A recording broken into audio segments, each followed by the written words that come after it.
dangereuse à nos regards. Bonjour à toute la communauté Mveleu de ce côté et bonjour à Monsieur Manga Hyacinthe. Bonjour docteur Ngemi. Bonjour Marie, bonjour à tous ceux qui nous regardent ce matin sur la télévision du Montre. D'accord, ça a été le début de la matinée. Par la grâce de Dieu. Par la grâce de Dieu. Ce matin, on parle des hémorroïdes et de l'alimentation. Mais avant, j'aimerais que vous définissiez pour les téléspectateurs ce qu'on appelle véritablement les hémorroïdes. Bon, déjà, il faut dire que les hémorroïdes, c'est normal. Tout le monde devrait l'avoir. Ah bon? Oui, notamment. Ah, vous nous apprenez des choses, docteur. Oui, bien sûr. Il s'agit ici des vaisseaux, c'est-à-dire c'est un ensemble de vaisseaux sanguins. Quand on parle de vaisseaux, il s'agit des artères et des veines, bien évidemment. Alors, cette disposition, au niveau du conduit qui tapisse le conduit de l'anus, là, c'est ce qu'on appelle l'hémorroïde interne.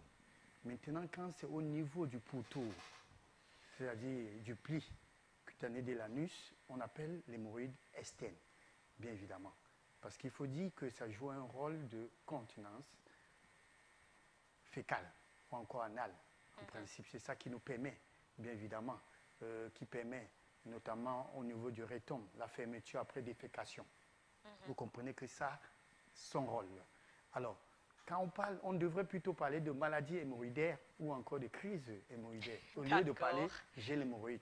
C'est normal que vous puissiez avoir l'hémorroïde. Donc désormais, docteur, on va dire j'ai une maladie hémorroïdaire. Très bien, c'est bien dit. Okay. Au lieu de dire j'ai l'hémorroïde. Non, c'est normal que vous ayez, comme les hommes, c'est normal que vous ayez la prostate. D'accord, voilà. Ok. Maintenant, qu'est-ce qui fait problème? Quand est-ce qu'on commence à parler de problème ou alors maladie hémorroïdaire? Justement, il s'agit en ce moment-là d'une dilatation anormale de ces veines dont je venais de faire allusion. Notamment, c'est quand on a des premiers signes, les signes majeurs, c'est-à-dire c'est des démangeaisons, notamment la région anale, c'est-à-dire des démangeaisons brûlures, bien évidemment, au niveau anal. Et chez certains, il y a des douleurs également qui peuvent aller s'accompagner à cela. Et parfois également, des saignements, que ce soit avant ou pendant, quand vous déféquez, c'est-à-dire quand vous faites l'essai, bien évidemment. Ça peut encore aller plus loin, c'est-à-dire c'est là où vous constatez qu'il y a une inflammation, c'est-à-dire une boule, la présence d'une sensation d'une boule au niveau anal. En ce moment-là, voilà quelques signes majeurs de ce qu'on appelle maladie hémorroïdaire. Docteur, quelles sont donc les causes? Qu'est-ce qui fait que du jour au lendemain, on commence à parler de maladie hémorroïdaire, on commence à avoir ces symptômes? Voilà, parlons déjà. Il faut dire que comme cause précise, ça n'existe pas. On parlera plutôt des facteurs de risque ici.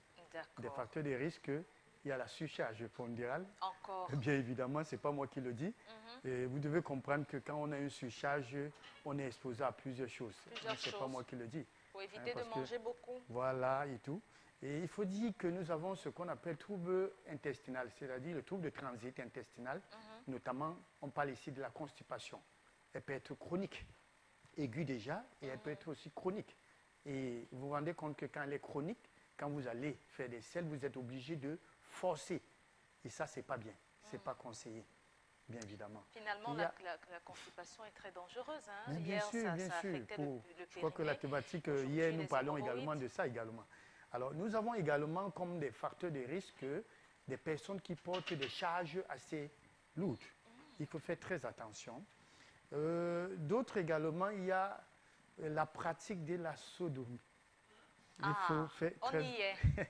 Nous y sommes. Il faut faire très attention parce que c'est, je ne voudrais pas dire que c'est monnaie courante aujourd'hui, surtout en ce qui concerne les jeunes, cette pratique-là. Faites vraiment attention parce que les conséquences sont irréversibles. Docteur, il y a des gens qui disent que chez les femmes, la paroi du rectum est différente. Donc, les femmes sont prédisposées à pouvoir faire ces rapports sexuels anaux par rapport aux hommes. C'est valable pour les hommes et pour les femmes? Non, c'est valable, que ce soit pour hommes ou femmes. Que ça soit bien clair. Oui, ça, il faudra vraiment faire attention. Afin que nul n'en ignore. Voilà, c'est bien dit. Parlant toujours des facteurs de risque, il y a chez les femmes enceintes, bien évidemment, et également chez les femmes pendant le travail, donc pendant l'accouchement, bien évidemment. Docteur, donc voilà quelques facteurs de risque. Il y a aussi la sédentarité, bien évidemment. Il faut bouger, comme on dit souvent, manger et bouger. Comme dernier facteur, nous avons ce déséquilibre alimentaire. notamment ceux qui disent toujours qu'ils mangent copieux, trop d'épices, et ils mangent moins de fibres alimentaires. Ça alors. Et docteur, comment on peut donc éviter ces hémorroïdes, ces maladies? Ça va partir petit à petit, ces maladies hémorroïdaires-là. Voilà, il faut dire déjà que mode de vie sain, ça c'est important. Commençons déjà, il faut bien manger. Et qui dit bien manger, selon la pyramide alimentaire dont nous avons illustré ici, boire beaucoup d'eau. Commençons déjà par l'eau. Il faut boire assez d'eau. En moyenne, 2 litres par jour. Ça, c'est bien. Et il faut le repartir. Il ne s'agit pas de prendre une bouteille de Tanguy et le vider. Non, ça, c'est déconseillé. Il faut repartir les 2 litres au cours de la journée. Ça, c'est bien. Consommer assez de fibres. Et nous savons que des aliments riches, nous avons des grains, voilà, c'est bien là. Et nous savons que des aliments assez riches en fibres, nous avons des fruits. Les pommes sont là. Ça, vous le voyez là, affiché là. Nous avons des légumes. Notamment, on trouve assez de fibres dans les légumes. Voilà les aliments qu'il faut assez. Il faut beaucoup consommer. Des fruits et légumes. D'accord, docteur. Est-ce qu'il y a donc des aliments, par contre, qu'il faut éviter? Notamment, quand on parle de crise hémorroïdaire ou maladie hémorroïdaire, là, il s'agit d'inflammation. J'imagine qu'on doit éviter le piment. C'est très douloureux. Voilà, justement, vous avez parlé des piments, des épices. Des épices, il faut éviter les épices. Qui parle des épices? Ginseng, clou de girofle, poivre noir, poivre blanc. Avec tout ce que ça compose, je crois que les femmes sont mieux placées pour le savoir. Et éviter également des aliments qui irritent, notamment le thé, le café, l'alcool, boissons gazeuses, la farine. Trop de farine. Il y a des gens qui ne mangent que de farine du 1er au 31.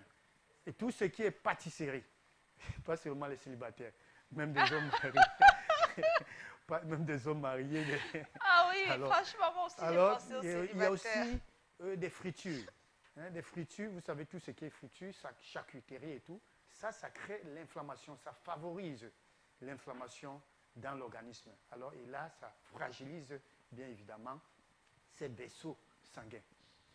Alors, docteur, y a-t-il des traitements adéquats pour ces maladies hémorroïdaires?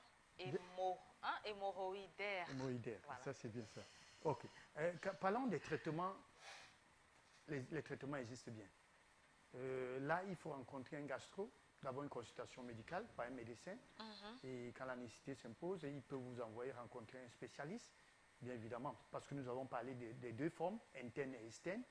Il faut dire que quand c'est compliqué, on est obligé d'utiliser la bisturie, c'est-à-dire c'est chirurgical.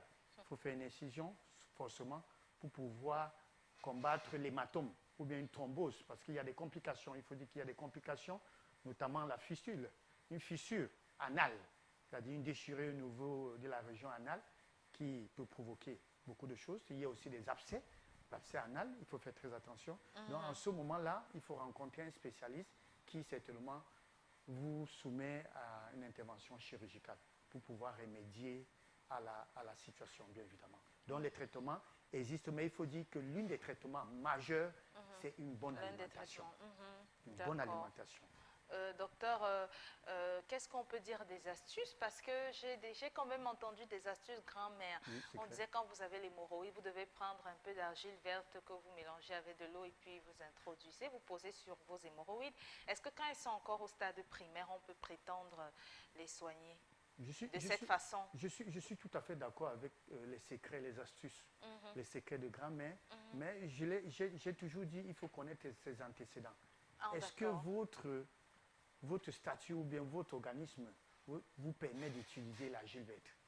Parce que quelque part, ça va corriger justement ce problème, mais au-delà de cela, ça pourrait créer un autre problème. Donc, toujours est-il dit, il faudrait qu'on connaisse son corps, son organisme, avant de s'aventurer, s'il faut le dire, à l'utilisation, à ce qu'on appelle les secrets de grand-mère. Ça, c'est très important. Même les bains de siège, mais pas avec de l'eau tiède, peut également résoudre ce problème. C'est-à-dire vous vous asseyez sur un bidet et que vous jetez. Pas avec de l'eau tiède. Parce qu'il y a déjà inflammation. Il faut faire très attention. Certains iront jusqu'à faire bouillir de l'eau. Donc, rien que le fait de jeter l'eau de la douche, c'est-à-dire l'eau ordinaire, l'eau plate, entre les jambes également, ça peut également vous aider. Surtout quand il y a une sortie. Je parle ici du cas de l'hémorroïde externe, bien évidemment. Mais il faut dire qu'en ce qui concerne les signes sont les mêmes, que ce soit interne, que ce soit externe. Vous pouvez faire des saignements pendant que vous déféquez. D'accord. Voilà. Merci beaucoup, docteur. Vous êtes disponible pour les téléspectateurs qui m'envoient des messages ici au 6 99 64